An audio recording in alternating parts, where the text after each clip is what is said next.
I'm Sultan Ahmad Ali, chairman of the Muslim Institute, Islamabad. And we organized very consecutive seminars on the issue of Nagorno-Karabakh and on the friendship relations of Pakistan and Azerbaijan. And Muslim Institute also organize annually social media trends regarding the bilateral brotherly relations of Pakistan and Azerbaijan. We also commemorate the Khojale Genocide Day in Pakistan with the collaboration of Azerbaijani embassy in the Islamabad.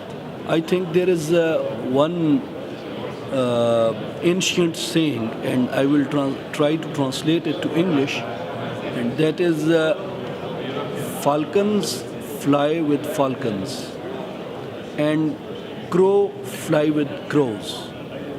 So when it comes to the principles, all the people of principle, they fly together and they sit together.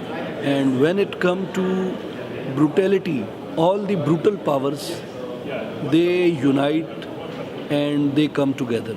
So friendship between Armenia and India is, in my eyes, is Armenia occupies Nagorno-Karabakh and India occupies Jammu and Kashmir. What Armenia did in Nagorno-Karabakh, the same was did by the Indian government in the Jammu and Kashmir. And Pakistan always supports Azerbaijan, but India not only supports Armenia, but they give huge of money and lot of investments in Armenia. And recently they are establishing road networks and many other things in Armenia. And I think this is not only the policy which shows the brutal face of India, that they are supporting an occupational force.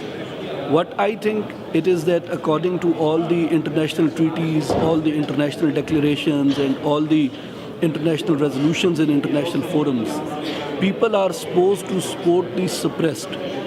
But contrary to all that international treaties, India is supporting oppressor. So that act of India is not only illegal, is not only inhumane, and I think that is an historical mistake. What in the future Indians will regret of that, when they will be accountable in the history that why they were supporting the brutal force of Armenia.